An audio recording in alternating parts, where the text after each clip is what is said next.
So taxes are a challenging record collection to research in genealogy, but they are extremely valuable. In today's video, that might be a little lengthy. We're going to walk through the process of actually looking at tax records, how to find them, what information to keep track of, and more. In addition, I want to call your attention to the description of this video for all the show notes and links that you may find valuable for this training. So the first thing you might be asking yourself is, where can I find tax records? Well, there are a number of options online. Ancestry, FamilySearch, Find My Past, MyHeritage, the Internet Archive, and offline resources such as state archives and repositories. So be sure that you explore everything that's online first before you head down to a local facility to access tax records. So let's talk about going to find records online. Now there's two ways to access tax records online. The first is when they are searchable. Oh, we gotta love searchable indexes. So we're gonna walk through how to look at searchable indexes over on FamilySearch. Now that I know George was in Cincinnati in 1837, and I know that he often used the W for his middle name. That way you didn't confuse him with someone else. So I'm going to go ahead and click on George W. Townley, and I am going to look at this information. What I don't like about this collection is it doesn't tell me right off the bat what county we're in. So I have to go to the actual image. And lo and behold, Cincinnati, we're in the right spot. So we're gonna look on this page for Townley, George Townley. Scroll down. Okay, so remember, spelling is not always consistent in these records. So Townsley, J-W and M, and that looks like an S, but it is a J. George and his brother Major went into business together. And so this is him. And there are two entries for them paying taxes. And I can scroll and I can see all of these details. Now, since this record is not, if I scroll down a little bit further, here's George once again, and another entry. And this one, I believe, is his actual home, and the other one is his business with his brother. So unfortunately, I can't attach from this page to the tree. So I have to go back to the entry right here. And this will allow me to save that record for him to the FamilySearch family tree. We can grab this tax assessment 1837. We can go ahead. Love this. I can modify. Thank you, FamilySearch, for making it so I can modify that date when I bring it over. And then I can write a reason statement. And what I'm going to pull out of this neat reason statement is I'm going to pull out his name, his lot number, the feet and square, so the description of his place, the subdivision, the valuation, and all the different taxes that pertain to him, because you don't want to always have to go back into the records. So I'm going to put that all of that information right there and then hit attach. Now, sometimes your tax record research becomes a little more difficult. And this is a process I've developed to track my ancestors through tax records, not only to place them in a time and place, but also to dive deeper into the story that these records are trying to tell me. I'm always trying to stress about writing your family's stories and listening to the records. So how are you going to do that? While I highly recommend that you eventually get your stuff into genealogy software, into online trees, sometimes you have to do a step before that, and that is to develop a research report. So let's talk about how we can maybe set up a page to track our information. When we know that it's accurate, then we can go back and save everything to those genealogy software programs in the online trees. So the report I have developed, it looks a lot like this when it's all finished, but let me walk you through it before we get to this stage. So in my report, I go ahead and I give the name of the person I'm working on. I like to get a couple of quick maps, snapshots, so that I know where in Michigan are we looking for? The idea is give yourself some reference maps upon which to refer to often when you're doing your research.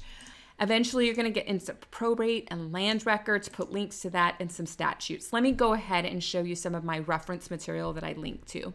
The first one I reference is a map, and you can find a link to this map source in the show notes that's over on the blog that accompanies this video. I looked for Genesee County, and because Genesee County's township and range section didn't change in the 40 years, I can go ahead and use a map from 1873. I want to try to get it as close to contemporary to when my ancestor lived there, but this is good enough. Why do I want to do this? I'm going to come back to that in a moment. But I get my map reference, and then I also find the statutes applicable for the time that I'm researching my ancestors. This goes for just about anything that you're researching. Probate, wills, divorces, inheritance, taxes. You want to check out the records. The laws that are applicable to where you're researching. Now, what are you going to look for? Well, I found this over on Happy Trust. The links will be in the show note blog post. And the keywords, this is the part that always gets me stuck when I'm like, where do I find the tax laws? You want to type in statutes for the state that you're researching and then just see what years come up. Find the years prior to when your ancestor is going to be assessed taxes or those other cases I mentioned. And then you'll see when the statute changes. But it's going to be in force between those years.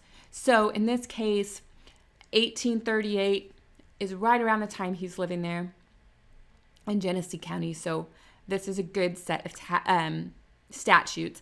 And then use the word assessment. You can put taxes and assessments. Those two words seem to be helpful in helping you dive into your record collection. And you can see all the applicable laws for the area. You'll find out what age people begin to be taxed at, what property they're going to be taxed at, what is the organization of the forms that the tax assessors are supposed to write in, and so on and so forth. You may not actually see the rates in this statute book. You will probably have to do a newspaper search for assessment rates. But at least you can understand the statutes, the who qualifies to be taxed, what they're going to be taxed on, and who can be an exempt, and so on and so forth. So get all of that ready to go before you start diving into your deeper, more advanced tax record research. So the next thing, let's go back to this map. Why am I going to be using a map when I'm researching in tax records? Well, one of the things that I found out when I was in the Ohio State archives looking through the big, huge tax books where the towns were not organized alphabetically in these record collection. And I thought, that's kind of strange. So I'm just constantly flipping and flipping and flipping, wasting my time, not getting to where I needed to be. It wasn't until I started researching the Michigan area, I'm going to show you here in a minute, that, it's not arranged alphabetical. It's arranged according to this township range. And when you first figure out whether we're starting here, whether we're starting over here, are we starting in this corner? Are we going left, right? Are we going back and forth? It's not consistent, at least in the area I was researching. As soon as I looked at this map, I could always figure out where my ancestors were going to be in the record collection. So let's hop over to a record collection that is not searchable over on FamilySearch. So now we're going to dive into tax records, and I need to get to these records not by searching in search forms, but checking out the FamilySearch card catalog.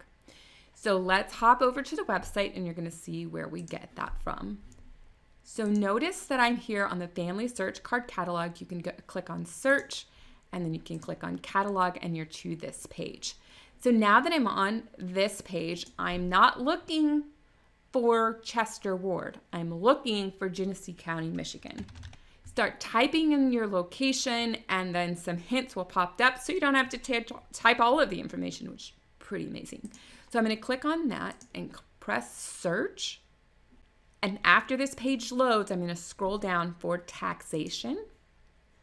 And if you're lucky, you're going to find tax records viewable online. So click on tax records.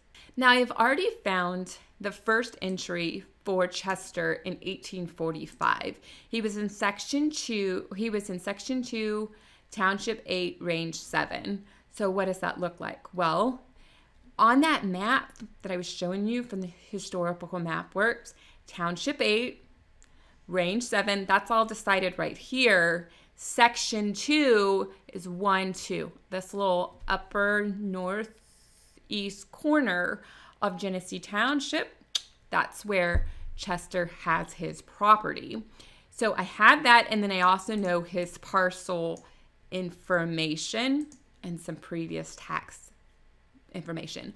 So what am I going to do? I am now going to actually look for him in 1846 and then 1847 and so on and so forth. Let's walk through how that works. So I'm going to come down here and I find 1844 to 1846. That's the collection I'm going to look into. And because it had that camera icon, I can view this record collection from home, which is awesome. Hanging out in my pajamas. Okay, so before we start just picking a random picture, let's get familiar with how this is set up. So we have the trailing information that's basically part of filming this record.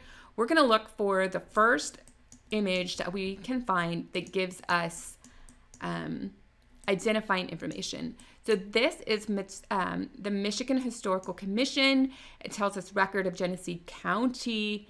And then let's zoom in. The year, if you can see it right there, is 1844.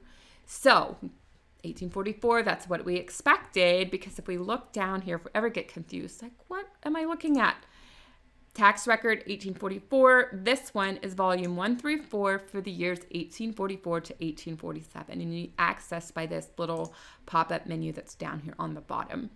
Okay, so now before I just hop forward trying to find 1846, the next year I'm looking for, I'm going to zoom out and I'm going to go to the next page. And the reason is occasionally the tax assessment rates will be on the first page. So you have your historical information, you know the rates that were charged. Unfortunately, this record doesn't have that, but what I'm looking for is this first location. So I can go back to my map and I'm looking for, where did they start?